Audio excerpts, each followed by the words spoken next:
Okra. Ang okra ay isa sa gulay na nakakatulong magpababa ng blood sugar sa pamamagitan ng pagpapabagal ng absorption ng asukal mula sa ating bituka.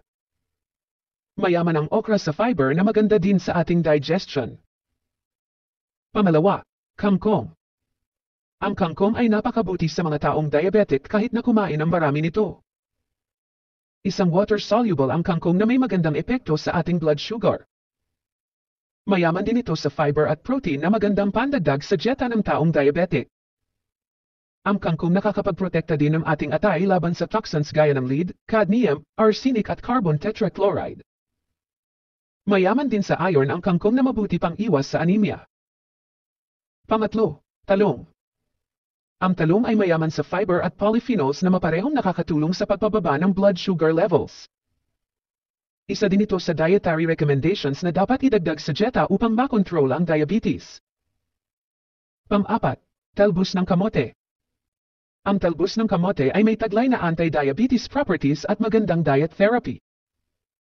Ayon sa pag-aaral, napatunayan na ang anti-diabetic compounds nito ay nakakapagpababa ng blood glucose content. Pang-lima, luya. Ang luya ay isa sa epektibong pandagdag na panlunas sa diabetes. Ang pagkonsumo ng 4 na gramo araw-araw ng luya ay makakatulong na mapababa ang blood sugar levels at ma-regulate ang insulin production. Ngunit kailangan pa rin ang gabay ng inyong doktor sa paggamit nito. Pang-anim, sibuyas. Ang sibuyas ay mayaman din sa fiber at mababa ito sa carbohydrates. Ang pagkain ng sibuyas ay nakakatulong makontrol ang blood sugar lalo na sa mga taong may diabetes o pre-diabetes. Pang-pito, malunggay. Ang dahon ng malunggay ay may taglay na quercetin na isang antioxidants na nakakatulong mapababa ang blood pressure. May taglay din itong chlorogenic acid na mag-stabilizes ng blood sugar levels. Ang chlorogenic acid ng malunggay ay nakakatulong maproseso ang asukal ng katawan ng maayos at nakakaapekto sa ating insulin. Pang-walo, bell pepper. Ang mga pagkain na mayaman sa fiber gaya ng bell pepper ay nakakapagpabagal ng pag-absorb ng asukal sa ating bloodstream.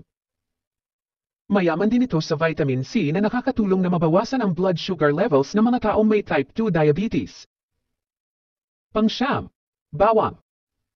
Madami na ang nagpatunay ang bawang o ang garlic supplement ay nakakatulong sa pagkontrol ng blood sugar levels.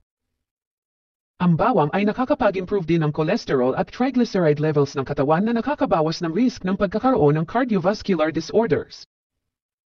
Pang-sampu, repolyo. Ang repolyo ay madaming taglay na anti-hyperglycemic properties at antioxidants na natural na sandata laban sa diabetes. Ang mga ito ay nakakapagpapababa ng blood sugar levels na gumaganap na natural na panlunas sa diabetes.